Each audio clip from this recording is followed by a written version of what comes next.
السلام عليكم ورحمة الله وبركاته.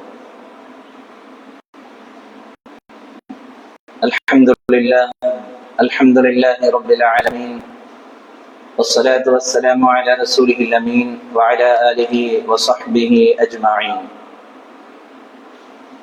قال الله سبحانه وتعالى في كلامه القديم والفرقان الحميد: أعوذ بالله من الشيطان الرجيم، بسم الله الرحمن الرحيم. الرجال قوامون على النساء بما فضل الله بعضهم على بعض. صدق الله العظيم. وقال رسول الله صلى الله عليه وسلم: كلكم راع وكلكم مسؤول عن رعيته، والرجل راع في أهله، والمرأة راعية ومسؤولة عن رعيته، أو كما قال عليه الصلاة والسلام.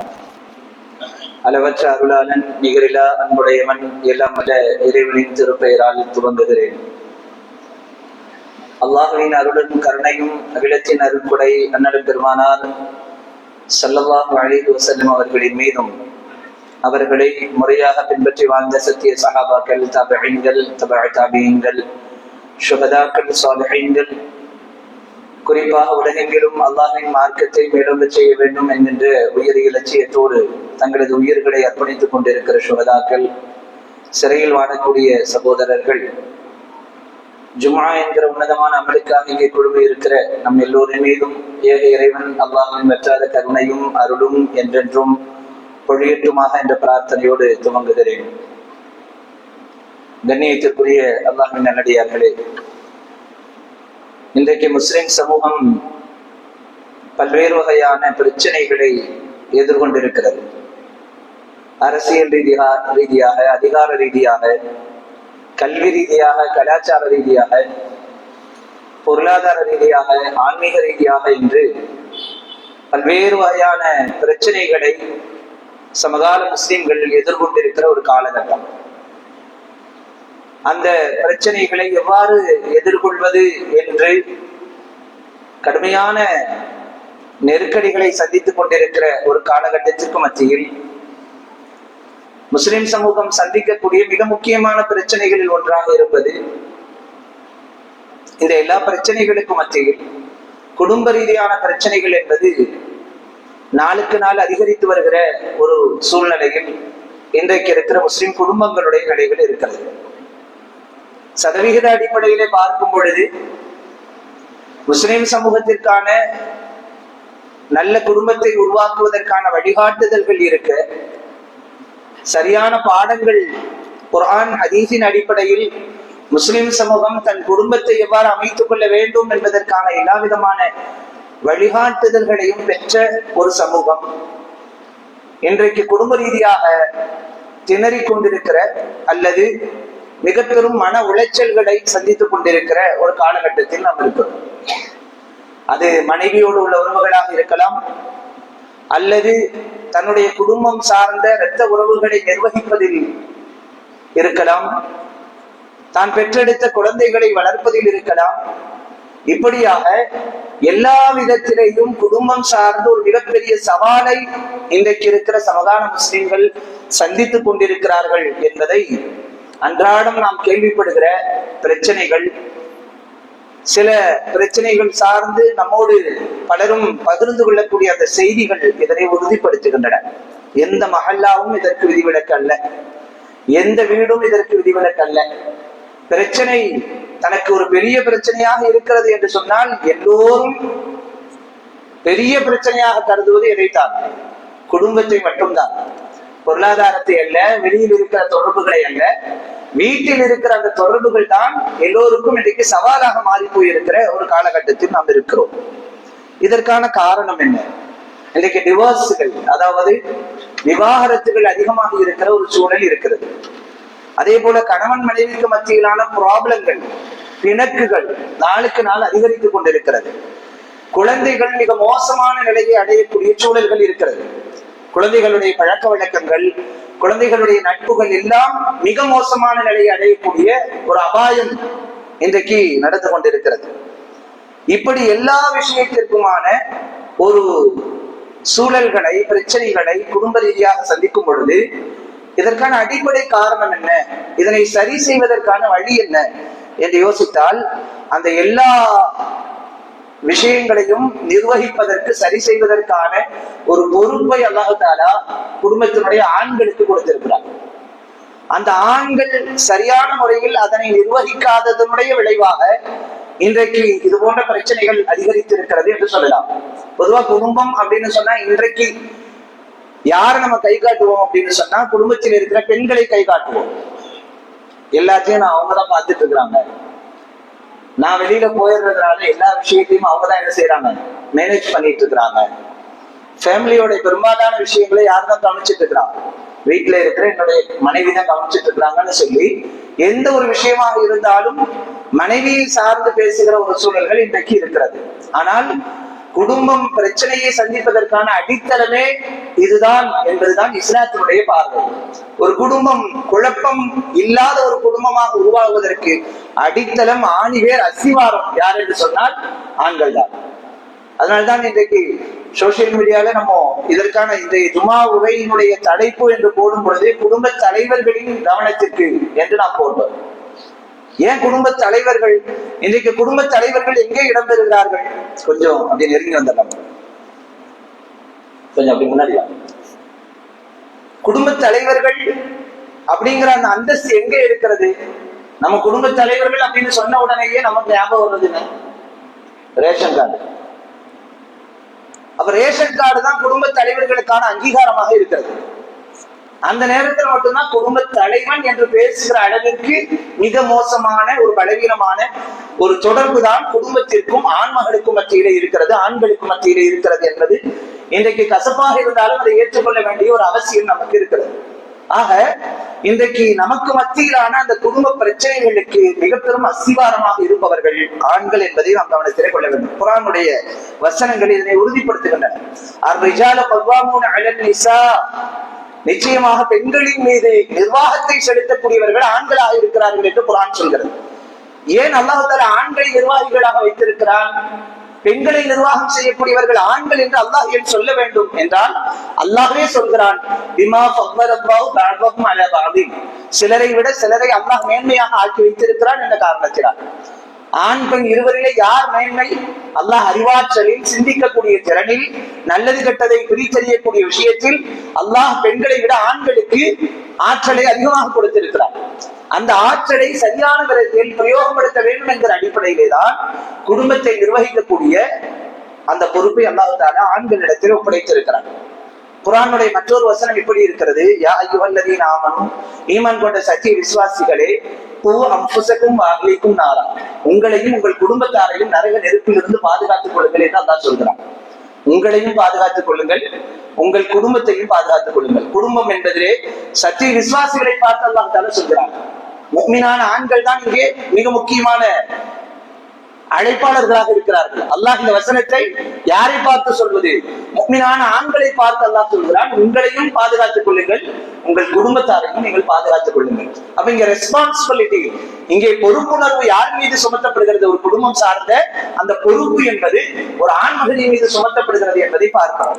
மற்றொரு இறைவசனத்திலே அல்லாஹ் இப்படி சொல்லுவான், யா அய்யுஹல்லதீன ஆமனூ, ஈமான் கொண்ட சத்திய விசுவாசிகளே என்று அல்லாஹ் அழைத்து விட்டு, இன்ன மின் அஸ்வாஜிக்கும் வௌலாதிக்கும் அதுவல்லக்கும் ஃபஹ்தரு, உங்கள் மனைவிமார்களிலும் உங்கள் பிள்ளைகளிலும் உங்களுக்கு விரோதிகள் இருக்கிறார்கள் என்று அல்லாஹ் சொல்வான்.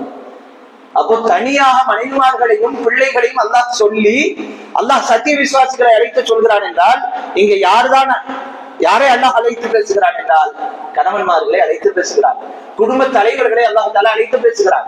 அப்ப இங்கே ஒரு குடும்பத்தை சீராக்குவது, தன் மனைவிமார்களை நெறிப்படுத்துவது, தன் குழந்தைகளை சரியான விதத்தில் வளர்த்தெடுப்பது, குடும்பத்தினுடைய எல்லா நிர்வாகங்களையும் சரியான விதத்தில் அமைப்பது எல்லாம் யாருடைய கரத்திலே இருக்கிறது?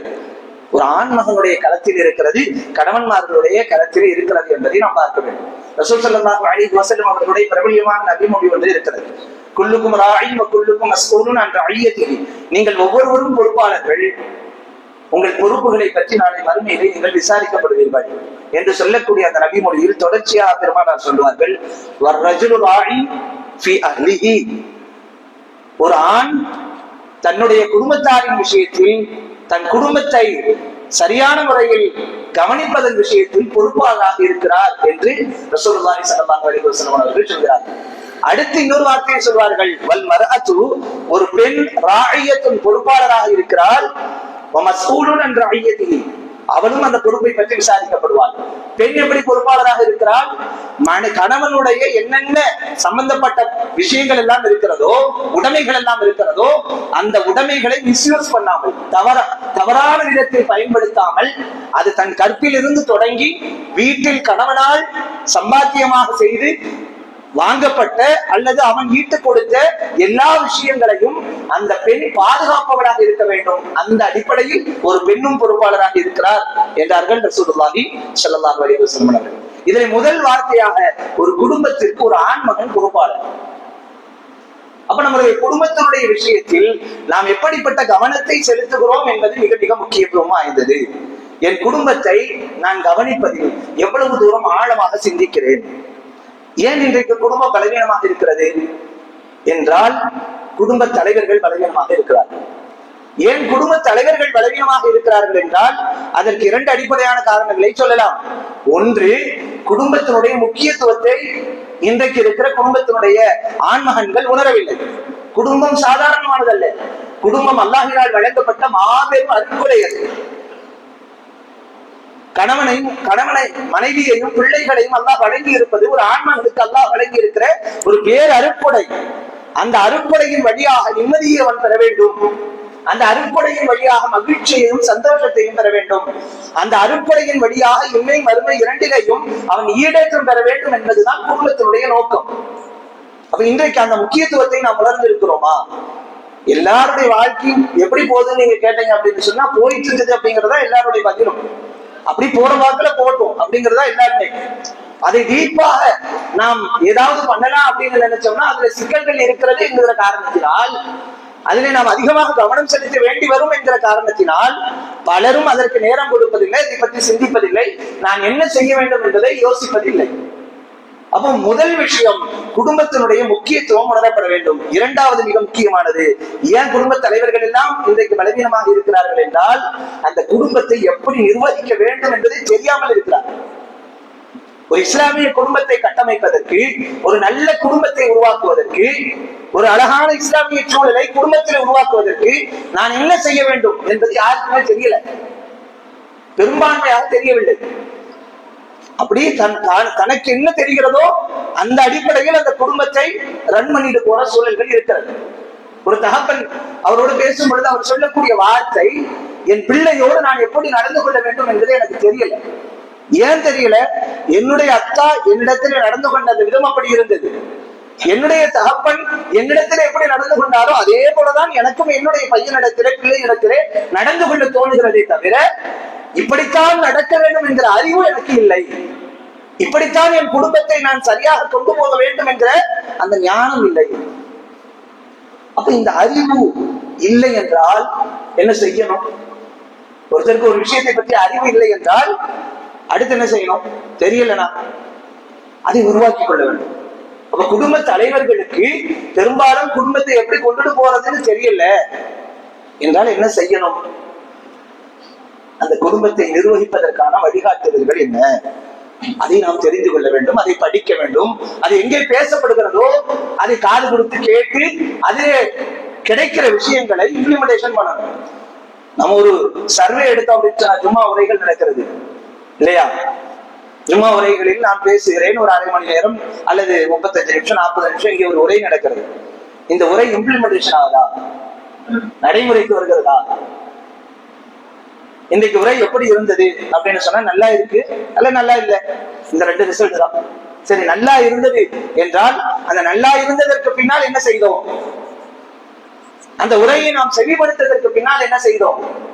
இன்றைக்கு கூட இந்த உரையை ப்ரிப்பரேஷன் செய்யும் பொழுது என்னுடைய மனதிலே தோன்றியது, தினந்தோறும் சுபுவிலே ஒரு வசனத்தை பேசி அதுல ஒரு 5 நிமிடம் ஏதாவது ஒரு விஷயத்தை ஷேர் பண்றோம், பகிர்ந்து கொள்கிறோம். அல்லாஹ்வுடைய வசனத்தை, குர்ஆனுடைய வசனத்தை, அதெல்லாம் அறிவுதான். இது அல்லாமல் எத்தனையோ விஷயங்களை நாம் கற்றுக்கொள்கிறோம். எங்கே நடைமுறைப்படுத்தி பார்த்தோம். எனவே அறிதல் மிக முக்கியமானது. அறிந்த விஷயத்தை கொண்டு போய் நடைமுறைப்படுத்த வேண்டும். அப்ப ஒரு குடும்பத்தை நிர்வகிப்பதற்கான அறிவு நமக்கு தேவை. அதுக்கு சுருக்கமான இந்த ஜுமாவினுடைய நேரத்தில் நாம் கொடுத்து விட முடியாது. நிறைய விஷயங்கள் இருக்கிறது. இன்னைக்கு நாம் முஸ்லிஹாவினுடைய கோர்ஸை நடத்தி கொண்டிருக்கிறோம் நம்முடைய பள்ளியில. ஒரு வருடத்தினுடைய பாடத்திட்டம், குடும்ப பெண்களுக்கான ஒரு பாடத்திட்டம். அந்த குடும்ப பெண்களுக்கான பாடத்திட்டத்திலே நாம் என்னென்னலாம் இன்க்ளூட் பண்ணியிருக்கிறோம், ஒரு 10 தலைப்புகளின் கீழே விஷயங்களை நம்ம இன்க்ளூட் பண்ணியிருக்கிறோம். அவருடைய ஆளுமை எப்படி இருக்க வேண்டும், குடும்பத்தோடு அவர்கள் எப்படி இருக்க வேண்டும், குழந்தை வளர்ப்பை எப்படி அவர்கள் செய்ய வேண்டும், பப்ளிக் ரிலேஷன்ஷிப் மக்களோடு உள்ள தொடர்பை அவர்கள் எப்படி வெளிப்படுத்திக் கொள்ள வேண்டும், அல்லாஹ்வோடு உள்ள தொடர்பை எப்படி வெளிப்படுத்திக் கொள்ள வேண்டும். இப்படி ஒரு 10 தலைப்புகளின் கீழே அந்த ஒரு வருட பாடத்திட்டம் இருக்கிறது. தினந்தோறும் அதனை அடிப்படையாக கொண்ட வகுப்புகள் நடத்தப்பட்டுக் கொண்டே இருக்கிறது, புது புது தலைப்புகளில். இந்த தலைப்புகள் அவர்களுக்கு அறிவாக ஒரு வருடத்தினுடைய அவர்கள் கொடுக்கக்கூடிய நேரத்தில் ஒரு வருட கால இடைவெளியில் கிடைக்கிறது. கிடைத்த அந்த விஷயம் எப்போது அவர்கள் தங்கள் வீட்டுகளில் அதனை நடைமுறைப்படுத்துகிறார்களோ, தங்களுடைய லைஃப்ல அதை நடைமுறைப்படுத்துறாங்களோ, அப்பதான் மாற்றத்தை எதிர்பார்க்க முடியும். வெறுமனே பேசுவதால் ஆக்ரோஷமாக அற்புதமாக சூப்பரான ஒரு உரை, நிறைவான ஒரு உரை, நன்றாக இருந்தது உங்களுடைய உரை, இதை வச்சு என்ன பண்ண போறோம்? இந்த கமெண்ட்ஸை வைத்து நம்முடைய வாழ்க்கையில் என்ன மாற்றம்? எனவே ஒவ்வொரு விஷயத்திலையும் அறிதல் மிக முக்கியமானது. எனக்கு என் குடும்பத்தை சிறப்பாக நடத்த முடியவில்லை என்றால் அந்த குடும்பத்தை நடத்துவதற்கான வழிமுறைகள் என்ன என்று அறிவதற்கு முற்பட வேண்டும். இந்த ஜுமாவினுடைய உரையில இந்த சுருக்கமான நேரத்தில் ஒரு 5 விஷயத்தை நினைவுபடுத்திக் கொள்ளலாம் என்று நான் நினைக்கிறேன். ஒரு 5 விஷயம் தான் நம்ம ஒரு குடும்பத்தை நல்ல விதத்துல கொண்டு போறது. இது போக நிறைய விஷயங்கள் இருக்கிறது. தினந்தோறும் நமக்கு அது வழங்கப்பட்ட பொறுப்பு என்கிற அடிப்படையில், குடும்ப தலைவர்கள் என்கிற அடிப்படையில், என் குடும்பத்திற்கு நாளை மறுமையிலேயும் நான் பதில் சொல்ல வேண்டும். இம்மையில் பல்வேறு நரக நெருப்புகள் இம்மையில் என் குடும்பத்தை சூழ்ந்திருக்கிறது, என் மனைவிமார்களை சூழ்ந்திருக்கிறது, என் மனைவியை சூழ்ந்திருக்கிறது, என் குழந்தைகளை சூழ்ந்திருக்கிறது. இம்மையின் நெருப்புகளில் இருந்தும் பாதிப்புகளில் இருந்தும் என் மனைவியையும் என் பிள்ளைகளையும் நான் மீட்டெடுக்க வேண்டும், பாதுகாக்க வேண்டும் என்ற உணர்வு வேண்டும். அடுத்து மறுமையிலே என் பிள்ளைகள் என் கண்ணும் நாள் நரகத்திலே விழுவதையோ, அல்லாஹ்விற்கு அதிருப்தியான வாழ்க்கை வாழ்ந்தார்கள் என்று ஒரு மோசமான முடிவுக்கு ஆளாகுவதையோ நிச்சயமாக நான் பொருட்படுத்திக் கொள்ள மாட்டேன், அதை பொறுத்துக் கொள்ள மாட்டேன் என்கிற அடிப்படையில் முயற்சிகள் முன்னெடுக்கப்பட வேண்டும். குடும்பத்தை நிர்வகிப்பதற்கான பல்வேறு வழிகாட்டுதல்களை இஸ்லாம் கொடுக்கிறது. அதில் முதலாவதாக இஸ்லாம் சொல்லுவது, முதலில் உங்கள் குடும்பத்தோடு நீங்கள் தொடர்பில் இருங்கள் என்று சொல்லுங்கள். கம்யூனிகேஷன் என்ன? நாம் தொடர்பில் இல்லாமல் எப்படி இருக்கிறோம்? அப்படித்தான் இருக்கிறோம். குடும்பத்தில் தான் இருக்கிறோம், ஆனால் தொடர்பில் இல்லை. தனித்தனி தீவுகளாக இருக்கிறோம். என் மனைவியை பற்றி, என் மனைவிக்கு என்ன பிடிக்கும் என்ன பிடிக்காது, என் மனைவியினுடைய உணர்வுகள் என்ன, என் மனைவி இப்பொழுது உற்சாகமாக இருக்கிறாளா, என்னுடைய மனைவி இப்பொழுது பலவீனப்பட்டு இருக்கிறாளா, நோய்வாய்ப்பட்டு இருக்கிறாளா, அவருடைய மனம் சந்தோஷமாக இருக்கிறதா, கவலையாக இருக்கிறதா, எத்தனை பேருக்கு தெரியும் என்றால் பெரும்பான்மையான சதவீதம் பேருக்கு தெரியாது. இதுதான் இன்றைக்கு ஆய்வுகள் சொல்கின்றன. அவர்களுக்கு மத்தியிலான தொடர்பு, கணவன் மனைவிக்கு மத்தியிலான தொடர்பு என்பது இவ்வளவு பலவீனமான நிலையில் இருக்கிறது என்பதுதான் இன்றைக்கு சொல்கிற ஆய்வுகள். எங்கே குடும்பத்தினுடைய அந்த பிணைப்பு, கம்யூனிகேஷன் பலமாக இருக்கிறதோ அங்கே பிரச்சனைகள் குறைவு. எங்கே அந்த கம்யூனிகேஷன் பலவீனமாக இருக்கிறதோ அங்கே எல்லாம் பிரச்சனைகள் கூடுதலாக இருக்கிறது. இன்றைக்கு இருக்கிற ஆய்வுகள், உளவியல் ரீதியான ஆய்வுகள், குடும்ப பிரச்சனை சம்பந்தமாக ஆய்வுகள் செய்யப்பட்டு சொல்லப்படுகிற விஷயம். தொடர்பே இல்லை இன்றைக்கு. அப்படியே தொடர்புக்கு போனாலும் அவசியத்திற்கான தொடர்புகள் மட்டும்தான் கணவன் மனைவிக்கு மத்தியிலே இருக்கிறது. எந்த அளவுக்கு ஆய்வுகள் சொல்கிறது என்றால், 40 வயதை கடந்து அல்லது ஆண்கள் 50 வயதை கடந்து போய்விட்டால் நிறைய குடும்பங்களில் அந்த ஆணும் அந்த கணவனும் அந்த மனைவியும் 40 வயதை அல்லது 50 வயதை கடந்த வயது மூப்பிற்கு சென்று விட்ட கணவனும் மனைவியும் பேசியே கொள்ளாத, ஏன் பார்த்து கொள்ளாத எத்தனையோ கணவன் மனைவிமார்கள் உண்டு என்று சொல்கிறார்கள். அதிலே ஒரு ஆய்வு சொல்லப்படுகிறது. இதை யார் தீர்மானிச்சு போடுவா அப்படின்னு சொன்னா, பெண்கள் அதை ஏற்றுக்கொள்ளக்கூடிய உடல் ரீதியான பக்குவங்கள் அவர்களுக்கு வந்துவிடும். ஏன்னா ஒரு 40 வயதிற்கு மேல் 50 வயதிற்கு மேல் பெண்களுடைய உடல் மாற்றம் வேறு மாதிரியாக இருக்கும். ஆனால் ஆண்கள் இதை ஏற்றுக்கொள்ள முடியாது. அவர்கள் ஒரு பெண்ணோடு இணைந்திருப்பதைத்தான் விரும்புவார்கள். எப்போது வரைக்கும்? மரணம் வரைக்கும், மவுத்து வரைக்கும். ஒரு ஆணுடைய உளவியலும் உடல் சார்ந்த நிலைகளும் அப்படித்தான் இருக்கும் என்று ஆய்வுகள் சொல்கின்றன. ஆனா அந்த ஆய்வுகளுடைய முடிவின் பிரகாரம் தான் இன்றைக்கு இருக்கிற பாதிப்புகள் இருக்கிறது. எத்தனையோ வயது முதிர்ந்தவர்கள் தவறான உறவுகள் கொள்வதும், எத்தனையோ வயது முதிர்ந்தவர்கள் தங்களுடைய வீட்டில் இருக்கக்கூடிய குழந்தைகளிடம் தவறாக நடந்து கொள்வதெல்லாம் ஏற்படுவதற்கான அடிப்படை காரணம் என்ன என்றால், அந்த கணவன் மனைவி ஒரு குறிப்பிட்ட வயசுக்கு அப்புறம் புரிஞ்சிடறாங்க. 2 பேர் ஆளாளுக்கு ஒரு ரூம்.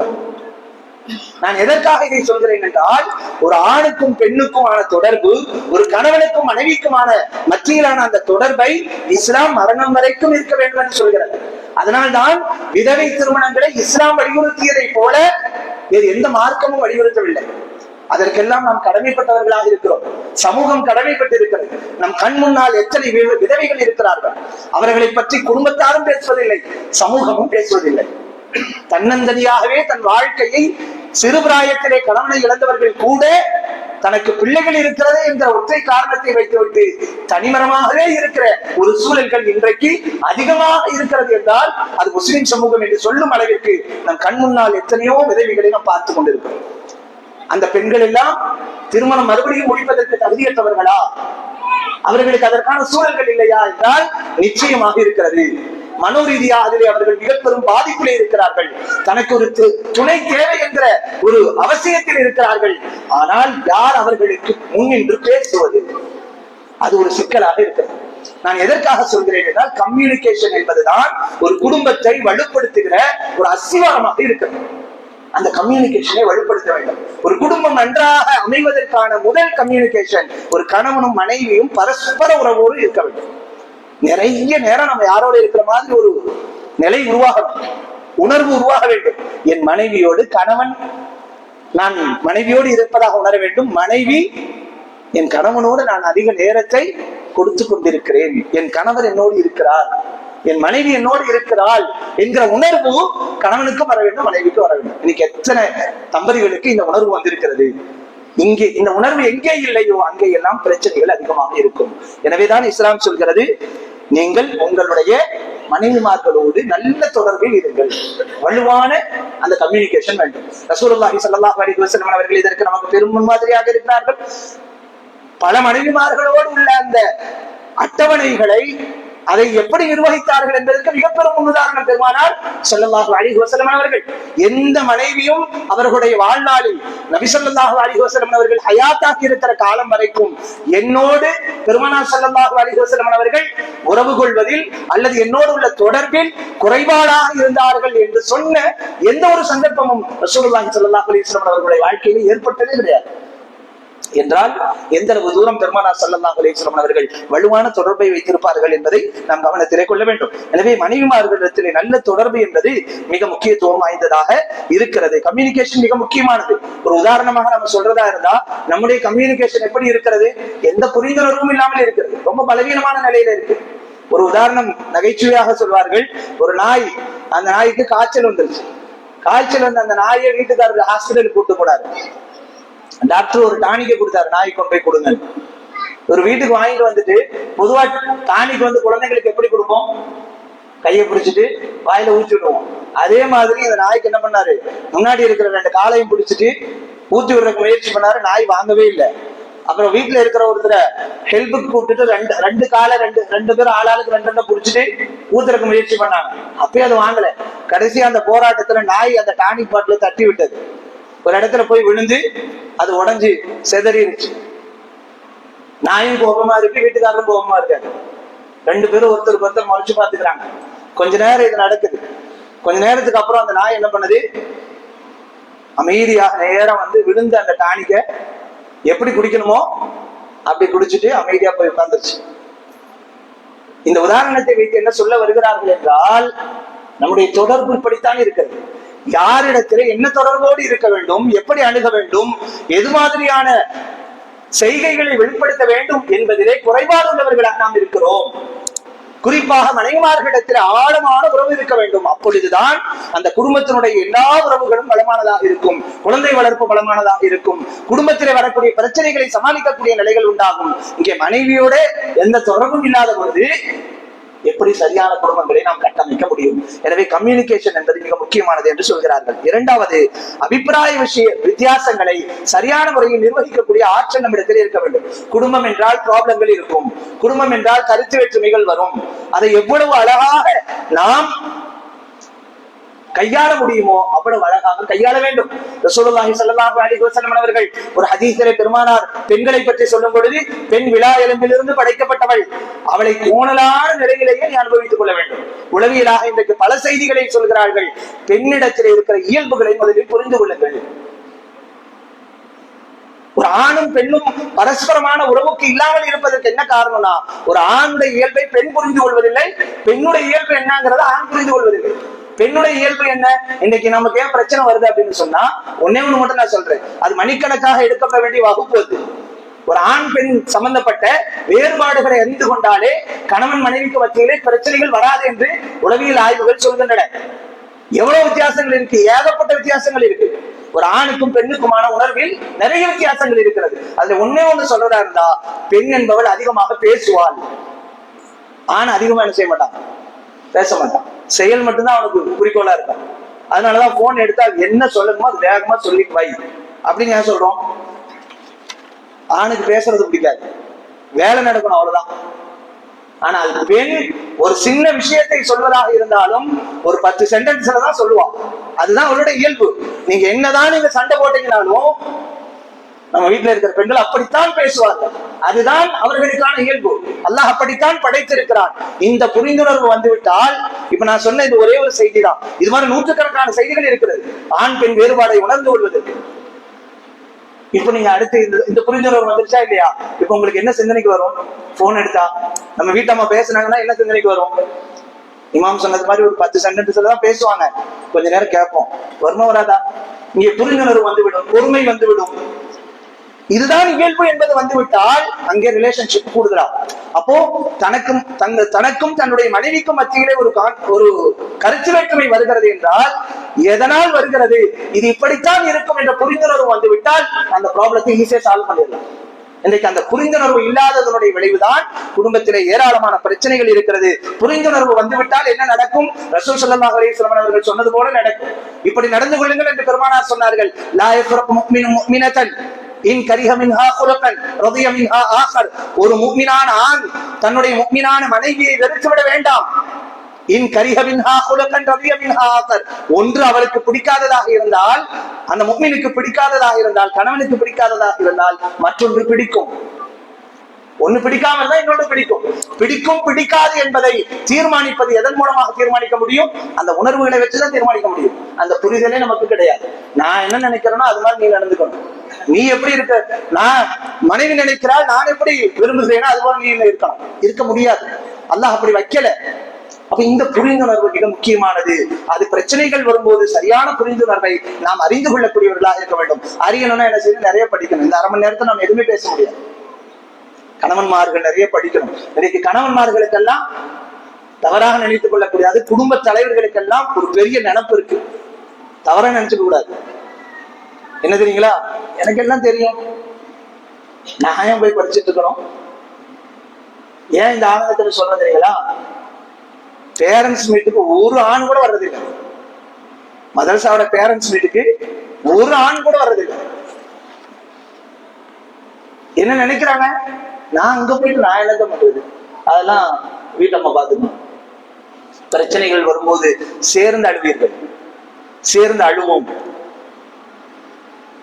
யார் 2 பேரும் சேர்ந்து அழுவோம். இன்னைக்கு எத்தனையோ தாயும் தந்தையும் சேர்ந்து அழுந்து கொண்டு இருக்கிறாங்க பிரச்சனை வந்ததுக்கு அப்புறம். ஆனால் பிரச்சனையை தீர்க்கும் பொழுது அவர் பார்த்துக்குவார். பிரச்சனையுடைய ஆரம்ப கட்டம் வரும்பொழுது அவர் பார்த்துக் கொள்வார். பிரச்சனைக்கான வழிகாட்டுதலை கொடுக்க வேண்டும் என்கிற போது அவர் பார்த்துக் கொள்வார். பிரச்சனை பெரிதாகும் பொழுது 2 பேரும் சேர்ந்து கட்டிப்பிடித்துக் கொண்டு அழ வேண்டியதுதான். அதை தவிர்க்க வேண்டுமானால் ஆண்கள் தான் முதலில் தயாராக வேண்டும். ஆண்கள் தான் வழிநடத்துபவர்களாக இருக்க வேண்டும். ஆண்கள் தான் நிறைய அறிந்து கொள்ள வேண்டும். குடும்பத்தினுடைய எல்லா உளவியல் ரீதியான விஷயங்களையும் குணங்களையும் ஒவ்வொருவருடைய எல்லா விதமான அடிப்படைகளையும் ஆண்கள் தான் முதலில் அறிந்து கொள்ள வேண்டும். அப்போதுதான் குடும்பத்தை சரியான முறையில் கட்டமைத்துக் கொண்டு வர முடியும் என்பதை நாம் கவனத்திலே வைக்க வேண்டும். எனவே அறிதல் மிக முக்கியமானது. அதிலே 2வது விஷயமாக நாம் புரிந்து கொள்ள வேண்டியது, எதை பற்றி அறிவு இருக்க வேண்டுமானால், ஒரு பிரச்சனை வரும் பொழுது நான் எவ்வாறு கையாள வேண்டும் என்கிற அறிவு இருந்தால் அந்த குடும்பம் சிறப்பான குடும்பமாக இருக்க முடியும். 3வது, ஏதாவது தீர்மானங்களை நிறைவேற்றுவதாக இருந்தால் ஒன்று சேர்ந்து நிறைவேற்ற வேண்டும். ரெண்டு பேரும் சேரணும், சேர்ந்து பேசணும். குழந்தைகிட்ட ஒரு பையன்கிட்ட ஒரு ப்ராப்ளம் இருக்கு, பிள்ளைகிட்ட ஒரு ப்ராப்ளம் இருக்கிறது என்றால் என்ன செய்யணும்? இதற்கு நாம் என்ன செய்யலாம்? ரெண்டு பேரும் உட்கார்ந்து ஆலோசிக்கணும். எப்ப இருந்து ஆலோசிக்கணும்? குழந்தைக்கு 5 வயது, குழந்தை பிறந்ததிலிருந்து ஆலோசிக்க வேண்டும். எப்ப ஆலோசிக்கிறோமோ, எல்லாம் சின்ன குழந்தைன்னு விட்டுட்டு 13 வயசு 15 வயசுக்கு அப்புறம் தான் ஆலோசிக்கிறோம். பிரச்சனை பெருசா வரும்போது குழந்தை வளர்ப்பு சார்ந்து அடிக்கடி ஆலோசனை செய்ய வேண்டும். குழந்தை இடத்துல ஒரு சின்ன கெட்ட வார்த்தை வருது, ஒரு 5 வயசு பிள்ளைகிட்ட ஒரு கெட்ட வார்த்தை வருது, ஒரு 7 வயசு குழந்தைகிட்ட ஒரு தவறான அணுகுமுறை வருகிறது, ஒரு 8 வயது பிள்ளை போயிட்டு ரொம்ப நேரம் கழிச்சு வெளியில போயிட்டு வர்றான். இதெல்லாம் உட்கார்ந்து ஆய்வு செய்யணும், ஆலோசனை செய்ய வேண்டும். தினம் தினம் நம் குடும்பத்தினுடைய மேம்பாடு சம்பந்தமாக நாம் ஆலோசிக்க வேண்டும் என்கிற தீர்மானத்தை ஒவ்வொரு ஆண்மகனும் ஒவ்வொரு குடும்பத்தினுடைய பெண்மணியும் எடுக்க வேண்டும். இன்னைக்கு என் குடும்பம் சம்பந்தமா நம்ம கொஞ்ச நேரம் உட்காந்து பேசணும். எல்லா பிள்ளைகள்லாம் தூங்கினதுக்கு அப்புறம் கடைசியாக கணவனும் மனைவி உட்காந்து பேசணும். அதுல அவர்களுக்கான ரிலாக்சேஷன் இருக்கு, குடும்பத்தினுடைய நலனும் அதிலே இருக்கிறது. இதையெல்லாம் இஸ்லாம் மிக வலியுறுத்தி சொல்கிறது. எனவே நீங்கள் உங்களுக்கு மத்தியில் ஒருவருக்கொருவர் பரஸ்பரமாக பேசி ஒரு தீர்மானத்துக்கு வாருங்கள். பேசுவதே கிடையாது. ரசூல் ஸல்லல்லாஹு அலைஹி வஸல்லம் அவர்கள் பெரும் மாதிரி இது முதலாக வஹியை சுமந்து கொண்டு ஓடி வந்தது யாரிடத்தில்? தன் மனைவி இடத்தில். இங்கே பெருமானார் ஒரு அற்புதமான வழிகாட்டுதலை கொடுக்கிறார்கள். மனைவியும் கணவனும் இணைந்தால் எவ்வளவு பெரிய பாரதூரமான விஷயத்தையும் சரியான வடிவத்திலே கொண்டு வந்து நிறுத்தி அதனை கையாள முடியும் என்பதற்கான பெரும் உதாரணம் இந்த உலகத்தில் முத்து நபி ஸல்லல்லாஹு அலைஹி வஸல்லம் அவர்கள் மட்டும்தான். எல்லா வழிகாட்டுதலும் நமக்கு இருக்கிறது. நாம் எவற்றை கடைபிடித்தோம் என்பதுதான் இங்கே முக்கியமானது. எனவே ஷேரிங், கலந்தாலோசனை, பரஸ்பரமான அந்த பேச்சுவார்த்தை, பல விஷயங்களை குறித்த ஆலோசனைகள், இதுவெல்லாம் குடும்பத்திற்கு மிக அஸ்திவாரமாக இருக்கிறது. அதிலே ப்ராப்ளங்கள் வந்தது என்றால், ஒருவேளை குடும்ப ரீதியான விஷயத்துல ப்ராப்ளம் வருதுன்னா நம்ம 2 பேரும் சேர்ந்து பேசிதான் இந்த ப்ராப்ளம் வந்திருக்கு, 2 பேரும் அதை தீர்க்கணும் அப்படிங்கிற ஒரு மனோநிலை வரும். இல்லை என்றால் நீங்க சரியில்லாததுனாலதான் இது வந்தது, இவரு சொல்வாரு நீ சரியில்லாததுனாலதான் இது வந்ததுன்னு சொல்லி இந்த பிரச்சனைகள் நாளுக்கு நாள் அதிகரிக்கிற ஒரு சூழல்கள் தான் குடும்பத்திலே உண்டாகும். எனவே இதனை கவனத்தில் கொள்ள வேண்டும். 4வது அறிஞர்கள் சொல்கிறார்கள், உங்களுடைய மனைவிமார்களையும் நீங்கள் மேலே கொண்டு வாருங்கள் என்று சொல்கிறார்கள். ரொம்ப முக்கியமானது இது. நாம நிறைய தெரிஞ்சுக்குவோம், நாம நிறைய படிப்போம், நாம நிறைய பயான் கேட்போம், நாம வெளியில நிறைய விஷயங்களை அறிந்து கொள்வோம். இந்த சில நேரங்களை சொல்றதா ஆய்வு பண்ணுவோம். வெளியில போய் நம்ம நண்பர்களோட சேர்ந்துட்டு நாம ஒரு விஷயத்தை குறித்து பண்ற ஆய்வுகள் இருக்கு பாருங்க, முஃபஸிர்லாம் தோத்து போயிடுது. அவ்வளவு ஆய்வு பண்ணுவோம். வீட்டு நம்முடைய துணைவியாருக்கு எந்த ஒரு விஷயத்தையும் ஷேரே பண்ண மாட்டோம். குர்ஆன் சொல்கிறது, நீங்கள் எதையெல்லாம் அல்லாஹ்வின் வசனங்களில் இருந்து காதுகளில் விழுகிறதோ, எதை நீங்கள் ஓதுகிறீர்களோ அல்லது ஓதப்படுகின்றதோ, அதை நீங்கள் அறிந்து கொண்டதை எங்க போய் நினைவுபடுத்துங்க? உங்கள் வீடுகளிலே போய் நினைவுபடுத்துங்க. இங்கே பேசப்பட்ட விஷயத்தை தீர்மானமாக எடுத்துக்கொண்டு அங்க போய் பேசணும். இந்த பாயிண்ட்கள்லாம் நடந்தது, தினந்தோறும் நம்ம கொஞ்ச நேரம் உட்கார்ந்து பேசலாமா? சொல்லணும். அதுதான் மாற்றத்திற்கான வழியை ஏற்படுத்தும். வீட்டில் நீங்கள் ஒரு கோர்ஸ் படித்தால் அதே கோர்ஸ் யாரும் படிக்கிற மாதிரி வாய்ப்பை ஏற்படுத்தி தரணும். இல்ல குறைஞ்சபட்சம் நீங்கள் படிக்கக்கூடிய கோர்ஸ் என்னங்கிறதே அவங்கள்ட்ட ஷேர் பண்ணணும். நாம தான் படிக்கிறதே இல்லை, நாம தான் நிறைய படிச்சிருக்கோம். தினந்தோறும் படிக்க வேண்டும். இன்றைக்கு இருக்கிற மிக குழப்பமான காலகட்டத்தில் அறிதல் இல்லாமல் போனால் எதையுமே நம்மால் சரியாக செய்யவே முடியாது. நிறைய அறிய வேண்டும். குறிப்பாக குடும்பத்தை இஸ்லாமிய மயமாக நாம் மாற்றுவதற்கு நாமும் படிக்க வேண்டும், நம்முடைய மனைவிமார்களையும் படிக்க வைக்க வேண்டும். அதற்கான ஒரு அற்புதமான வாய்ப்பு பலதையும் முயற்சிகள் முன்னெடுக்கிற மாதிரி இங்க நம்முடைய மஹல்லாவை பொறுத்தளவில் ஒரு அற்புதமான ஒரு வாய்ப்பாக குடும்ப பெண்களுக்கு ஒரு வகுப்பு நடக்கும். அல்லாஹ்வினுடைய அருளால் அதனை நிச்சயமாக மாற்றம் இருக்கும். மாற்றம் இருப்பதை நாம் கண்டு வருகிறோம். அப்ப நம்முடைய மனைவிமார்களை நல்ல விஷயங்களை கற்றுக்கொள்வதற்கான வாய்ப்பை ஏற்படுத்தி தரணும். அதற்கான வாய்ப்பு அவர்களுக்கு இல்லையா, நேரம் இல்லையா, சூழல்கள் இல்லையா? நிச்சயமாக இருக்கிறது, நிச்சயமாக இருக்கிறது. நீங்கள் வேலைக்கு சென்று விட்டால் வீட்டிலே இருக்கக்கூடிய மனைவிமார்கள் செலவழிக்கக்கூடிய நேரங்களை நாம் மீளாய்வு செய்தால் அது எவ்வளவு தூரம் பலவீனப்பட்டதாக இருக்கிறது என்பதை நம்மால் உணர்ந்து கொள்ள முடியும். எனவே நம்முடைய மனைவிமார்களுக்கும் நல்ல விஷயங்களை போதிக்கக்கூடிய, அவர்களும் கற்றுக்கொள்ளக்கூடிய ஒரு வாய்ப்பை ஏற்படுத்தி தர வேண்டும். அதற்கான முன்னுதாரணமாக ரசூல் ஸல்லல்லாஹு அலைஹி வஸல்லம் அவர்கள் அன்னை ஆயிஷா ரலியல்லாஹு அன்ஹா அவர்களுக்கு அவர்கள் ஏற்படுத்தி கொடுத்த மிக பெரும் அந்தஸ்து என்ன தெரியுமா? அவர்கள் ஃபகீஹ், ஒரு மிக பெரும் சட்ட நிபுணர். யாரு? அன்னை ஆயிஷா ரலியல்லாஹு அன்ஹா. இப்னு அப்பாஸ் ரலியல்லாஹு அன்ஹு அவர்கள் ஒரு சந்தர்ப்பத்திலே கணவனும் மனைவியும் சேர்ந்து குளிப்பது சரியானது அல்ல என்று ஒரு கருத்தை மக்கள் மத்தியில எடுத்து வைத்த போது அதற்கு மாற்றமான ஒரு கருத்தை எடுத்து சொல்லி, இல்லை அது சரியானதுதான், அது கூடும். ஒரு ஆணும் பெண்ணும் ஒரு கணவனும் மனைவியும் ஒரே பாத்திரத்தில் குளிக்கலாம். நாங்கள் குளித்திருக்கிறோம். யாரு சொல்றா? அன்னை ஆயிஷா அவர்கள். அதனால் கணவன்மார்கள் மனைவிமார்களும் சேர்ந்து இப்படி செய்வது தவறல்ல என்று சொன்ன பொழுது ரயீசுல் முஃபஸ்ஸிரீன் இப்னு அப்பாஸ் ரலியல்லாஹு அவர்கள், முஃபஸ்ஸிரீன்களுக்கு தஃப்சீர் விளக்கம் கொடுக்கக்கூடியவர்களுக்கு தலைமை இப்னு அப்பாஸ் ரலியல்லாஹு அவர்கள் சொல்கிறார்கள், அன்னை ஆயிஷா அவர்கள் சொன்னால் நிச்சயமாக சரியாகத்தான் இருக்கும், அதை நீங்கள் பின்பற்றுங்கள் என்று சொன்னார். எனவே அன்பானவர்களே, நிறைய பேசுவதற்கு இருக்கிறது. குடும்ப தலைவர்கள் மிக முக்கியமானவர்கள், அவர்கள் முக்கியத்துவம் வாய்ந்தவர்கள் என்பதை உணர வேண்டிய அவசியம் இன்றைக்கு சமூகத்தில் இருக்கிறது. அதற்கு நிறைய படிக்க வேண்டும், நிறைய தெரிந்து கொள்ள வேண்டும். முதலில் உணர வேண்டும், எனக்கு பொறுப்பு இருக்கிறது, கடமை இருக்கிறது. இதை உணர தவறினால் நம்முடைய குடும்பங்கள் இன்மையிலும் கண்ணியம் இழக்கும், மறுமையிலும் கண்ணியம் இழக்கும் என்பதை எச்சரிக்கை உணர்வோடு புரிந்து கொள்ள கடமைப்பட்டிருக்கிறோம். எச்சரிக்கையை கொடுப்பது மட்டுமல்ல, மாற்றி அமைக்க முடியுமா என்றால் நிச்சயமாக மாற்றி அமைக்க முடியும். அதற்கு குடும்ப தலைவர்களாக இருக்கிற இங்கே அமர்ந்திருக்கிற பலரும் குடும்ப தலைவர்கள் அந்த பொறுப்பை உணர வேண்டும். அதற்காக நிறைய படிக்க வேண்டும், அதனை தேடி செல்ல வேண்டும். அதன் அடிப்படையில் நம்முடைய குடும்பங்களை கட்டமைப்பதற்கு நாம் சிறுக சிறுக முயற்சிகளை மேற்கொண்டால் நிச்சயமாக எவ்வளவு குழப்பங்களையும் சமகாலத்திலே குடும்ப ரீதியான குழப்பங்களை நம்மால் வென்றெடுக்க முடியும் என்பதை நாம் கவனத்திலே கொண்டு செயல்படுவோம். எல்லாம் வல்ல இறைவன் நம்முடைய குடும்பங்களை சரியான குடும்பங்களாக வழிநடாத்தக்கூடிய, சரியான குடும்பங்களாக கட்டமைக்கக்கூடிய நற்பாக்கியத்தை இங்கே குடும்பி இருக்கிற நம் எல்லோருக்கும் அல்லாஹ் நிறைவாக தந்து அருள் புரிவானாக என்ற பிரார்த்தனையோடு நிறைவு செய்கிறேன். அன்பிற்குரியவர்களே, ஒரு முக்கியமான அறிவிப்பு. SIR என்ற பெயரிலே தேர்தல் ஆணையம் வந்து இப்போ ஒரு முயற்சியை முன்னெடுத்திருக்கிறது, நாம் அறிவோம். அது ஒரு பரபரப்பான ஒரு சூழலை தேச அளவிலே எட்டியிருக்கிறது. SIR அப்படிங்கிறது என்ன அப்படின்னு சொன்னா, அந்த தேர்தல் ஆணையத்தின் வழியாக வாக்காளர் பட்டியலை வந்து சரிபார்க்கக்கூடிய, ஏற்கனவே வாக்காளர்களாக இருக்கக்கூடிய அந்த நபர்களுடைய பெயர்களை வந்து சரிபார்க்கக்கூடிய ஒரு ஆய்வு பணி அப்படிங்கிற அடிப்படையிலே தான் தேர்தல் ஆணையம் இதை முன்னெடுத்திருக்கிறது. இதுல பல சிக்கல்கள் இருந்தாலும் கூட அறிந்தவர்கள் இது விஷயத்துல எந்த விதமான அச்சமும் கொள்ள தேவையில்லை. இதனை எந்த விதத்தில் அணுக வேண்டுமோ அந்த விதத்திலே கவனத்தோடு நீங்கள் அணுகுங்கள் என்பதை மட்டும் நமக்கு விழிப்புணர்வாக பல தளங்களிலேயும் அரசியல் தலைவர்கள், பொறுப்பாளர்கள் நமக்கு உணர்த்தி கொண்டிருக்கிறார்கள். அந்த அடிப்படையில் எல்லா இடங்கள்லையும் நவம்பர் 4ல இருந்து டிசம்பர் 4 வரைக்கும் ஃபார்ம் என்ன செய்வாங்க, இஷ்யூ பண்ணுவாங்க. அந்த ஃபார்மை ஒரு தடவை இஷ்யூ பண்ணிட்டு மறுபடியும் அதெல்லாம் ஃபுல் பண்ணி கலெக்ட் பண்றதுக்கு வேண்டி இன்னொரு தடவை வருவாங்க. இப்படியான 2 முறையில அவங்க 2 தடவை வந்து அந்த பொறுப்பாளர்கள், அதிகாரிகள் நம்முடைய இல்லம் தேடி வருவார்கள். அந்த நேரத்துல எப்படி நடந்து கொள்ளணுங்கிற அந்த விவரத்தை சம்பந்தப்பட்ட நம்முடைய மஹல்லாவில் இருக்கக்கூடிய எத்தனையோ பொறுப்பாளர்கள் இருக்கிறார்கள். குறிப்பாக நம்முடைய பள்ளியினுடைய நிர்வாகத்தை அணுகி அது சார்ந்து ஏதாவது டவுட்ஸ் கிளியர் பண்ணணும் அப்படின்னு சொன்னா மஹல்லாவாசிகள் அதனை தெரிந்து கொண்டு அதற்கேற்ப செயல்பட வேண்டுமாய் ஜமாத்தின் சார்பாக அன்போடு கேட்டுக் கொள்ளப்படுகிறீர்கள். அஸ்ஸலாமு அலைக்கும்.